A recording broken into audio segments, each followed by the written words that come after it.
Hello, I'm Janet Morena, Executive Director of Priests for Life. Welcome to Just Ask Janet.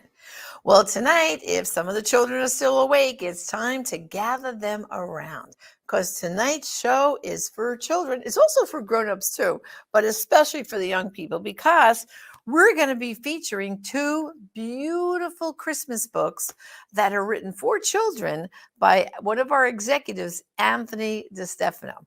Well, the first story we're going to hear about is called Little Star. This was Anthony DeStefano's very first children's book that he wrote for Christmas. And it is by far my favorite because it really puts the true meaning of Christmas and it highlights for us why do we put a star on top of our Christmas tree? So let's now listen to the author, Anthony DeStefano, as he reads Little Star for us.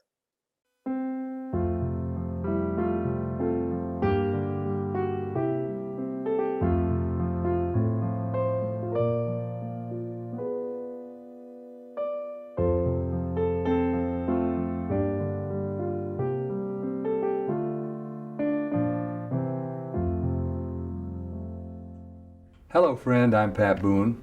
I'm a granddaddy now, and one of the things I most enjoy is reading a good book to my grandkids. It's a special experience for them and for granddaddy as well.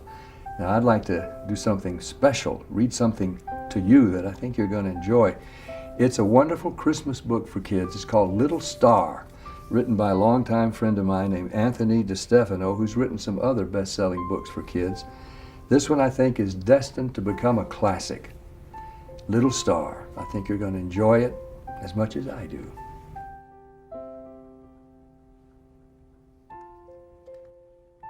This is the story of the little star. Dad, which one is the Christmas star? The boy asked, straining his eyes as he looked out at the clear, dark sky. The father, smiling, looked down at his son. Don't hurt your eyes looking for him. You won't find him. He's not up there anymore. Where is he? Where did he go? You mean I never told you the story of the Christmas star before? No, Dad, never. The boy shook his head. Please tell me. Well, a long time ago, in the farthest corner of the universe, there was a tiny star. In fact, he was the smallest star in the heavens. His name was Little Star. Little Star was sad and lonely. The other stars didn't make fun of him. They simply ignored him because he was so tiny. But what can be worse for a star than to be ignored? After all, stars do little more than decorate the sky. They help pass the long evenings by twinkle talk. And there was a lot of twinkling going on. The other stars were all talking about a rumor they had heard for ages, a rumor that a king would soon be born on a faraway planet called Earth.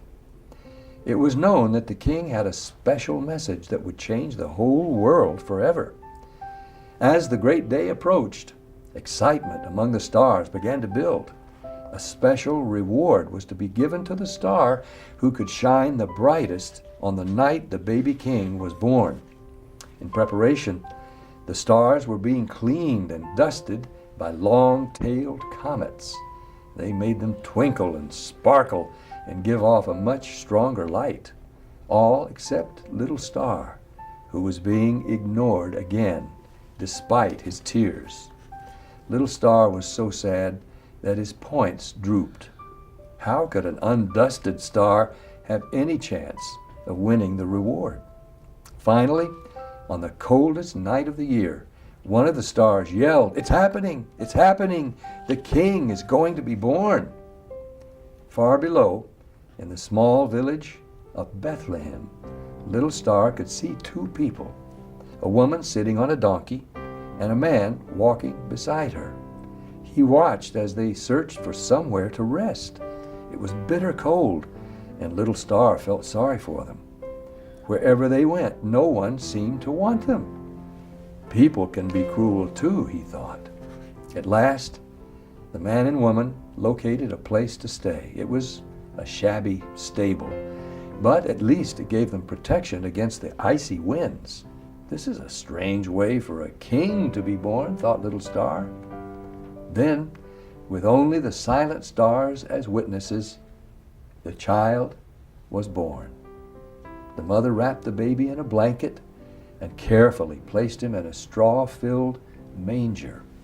The baby's name was Jesus. "He can't be a king," one of the stars said. "Kings aren't born poor. We've been fooled." Feeling disappointed, many of the other stars agreed. But little Star kept looking down at the baby. Suddenly, a thought came to him. "I think I understand," little Star cried out. "The baby Jesus is a king. He's just little." Little Star knew that Jesus could have chosen to be born in a palace surrounded by riches, but instead, he had humbled himself to be born in a stable. He didn't want to be rich and important. He wanted to be like the poorest of the poor. Jesus wanted to be born little to show all the people of the world that he loved them, no matter how small or poor they were. Of all the stars in the heavens, little Star was the only one to understand the king's message. His message was love. Little Star's heart was bursting with joy. He wanted so badly to touch the child. Trying as hard as he could, he used all his strength and might to reach out with his light toward the earth. Burning brighter and brighter, he extended his rays down to the village of Bethlehem, into the cold stable, warming and lighting it with his love. The other stars were amazed. They had never seen little Star so big and bright, but they were scared that he was burning too brightly for such a small star. "Stop," they all yelled. "Stop, or you'll burn yourself out." Little Star could not hear their warnings. He was only aware of the child in the cold stable. All through the long, cold night, little Star burned as brightly as he could so the baby Jesus could be warm.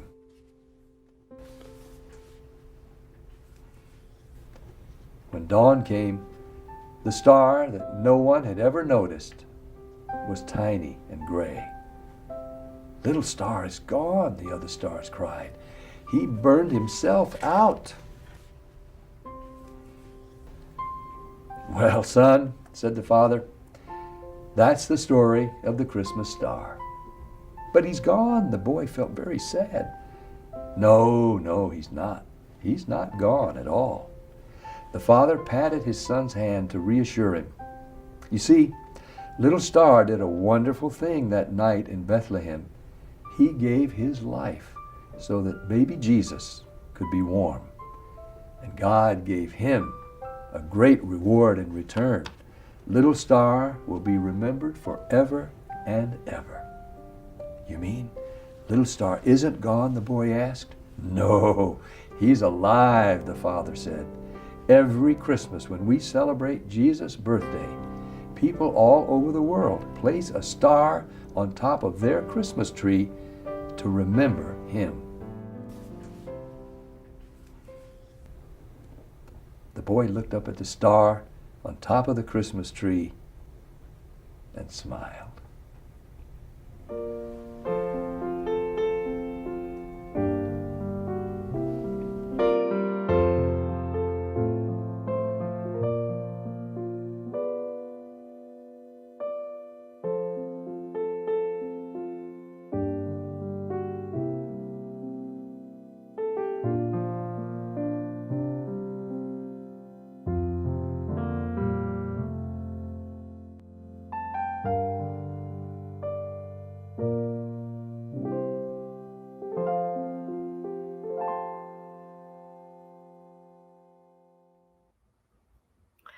Isn't that a beautiful story? And every time I watch it, I still get a little choked up.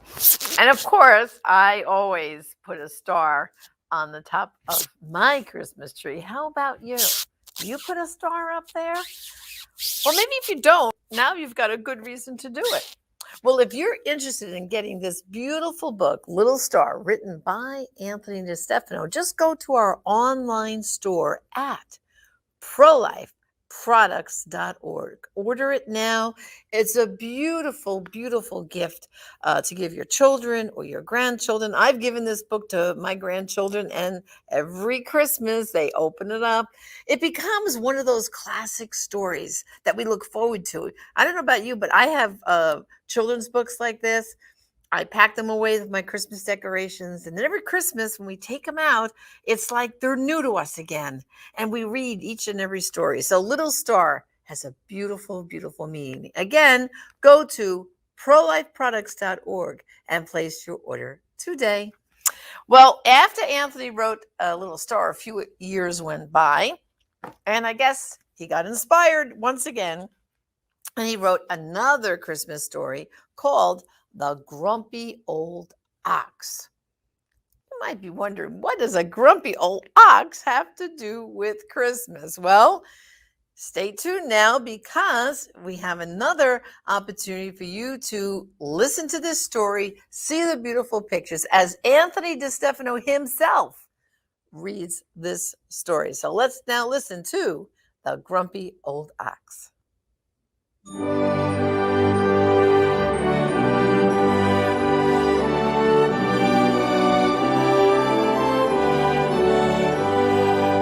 The Grumpy Old Ox, written by Anthony DeStefano, illustrated by Richard Cowdrey.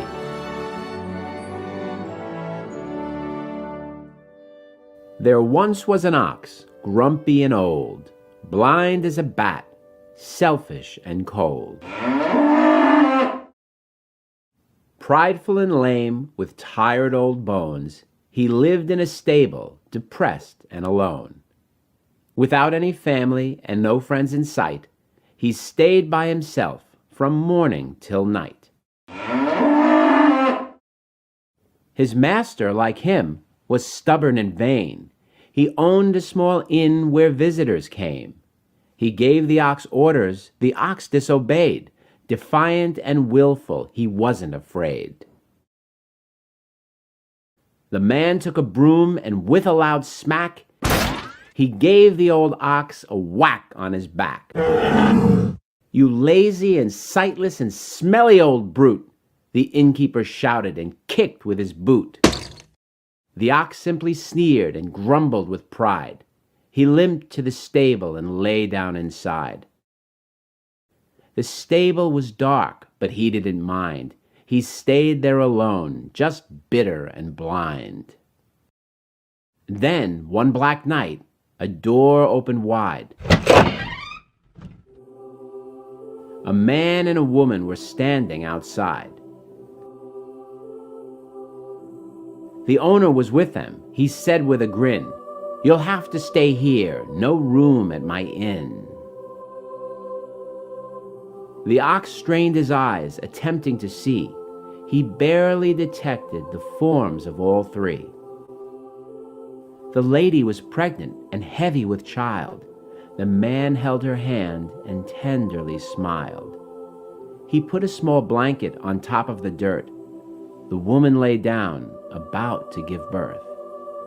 The innkeeper left them all cold and alone, without any food and so far from home. But something odd happened that memorable night, something that gave the ox quite a fright. A shutter flew open, and in flooded light. A star in the heavens was dazzlingly bright. It made the small stable feel pleasant and warm. In this simple setting, the child was born. Strange as it seems, the ox became sad because the young family was treated so bad. "I'm all by myself," the grumpy ox sighed. "The reason is that I'm so full of pride. But this little babe, so humble and poor, is guiltless and precious and perfect and pure." Just at that moment, he had an idea. He struggled to stand and limped over near the manger he ate from, all filled up with straw, and pulled it across the cold stable floor. He looked at the woman. In ox talk he said, "Take my straw manger for your baby's bed." He limped to the pail from which he drank water. He picked up the handle and carried it toward her. He put the pail down and said with a bow, "Wash him with this. I'm not thirsty right now." The lady just smiled and patted his head. She understood somehow the things that he said. She bathed her small baby and dressed him in white. He slept in the manger throughout the cold night. Soon shepherds came in, along with their sheep. They knelt by the crib and watched the babe sleep. A donkey and camel came through the door. They walked very slowly and knelt on the floor. 3 figures followed. Each wore a crown, each bearing gifts, each kneeling down. What can be happening? Who can this be? The grumpy ox squinted. I wish I could see. He strained with his eyes and thought for a while, then looked at the child and started to smile. This baby is special, sent down from above. Yes, that's why this stable is so filled with love. That's why these people are worshiping him. He must be from God. He must be a king. The rest of the night, he knelt on the earth, next to the feet of the girl who gave birth. The family soon left to find a new home. With everyone gone, the ox was alone. He thought of the babe, so loved and adored, while he, the old ox, was shunned and ignored. I'll try to be different, the grumpy ox swore. I won't be so prideful or mean anymore. He walked to the manger. His hunger was great. He stuck his head in and rapidly ate.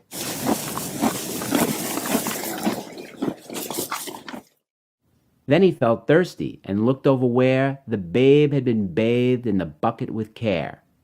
He drank from the pail until he was done, and soon fell asleep outside in the sun. He slept and he slept and he slept through the night. He rose with the dawn and the soft golden light. But when he awoke and opened his eyes, the ox was amazed by a wondrous surprise. He looked all around, and what did he find? He couldn't believe he no longer was blind. The hillside, the village, the stable, the tree, all that he gazed at was plain as could be. He rubbed both his eyes, then rubbed them again. Now he saw donkeys and camels and men. All that was blurry was now crystal clear. Even the mountains appeared very near. He got to his feet and walked through the field. His leg was all better. His limp had been healed.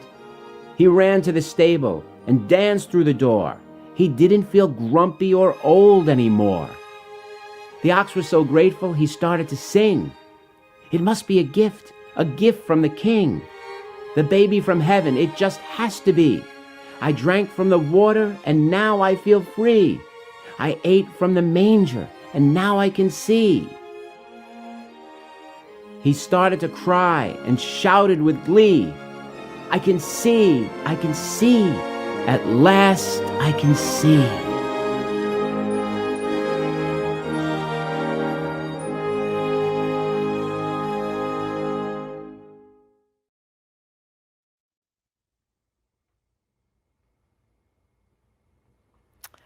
Another beautiful story, again, focusing on the real meaning of Christmas. The Grumpy Old Ox, and the illustrations in this book are just beautiful. Richard Cowdery, who is the illustrator, he's a New York Times best-selling artist that did the pictures for the Grumpy Old Ox. So you can go to our online store at prolifeproducts.org and place your order today for the Grumpy Old Ox. And of course, wasn't that terrific that we heard Pat Boone reading Little Star for us? So both of these beautiful, beautiful Christmas books are available at prolifeproducts.org. And of course, at our online store for the Christmas season, we have a lot of beautiful items, other books, resource, a beautiful brand new book written by Father Pavone called Christmas for the Unborn.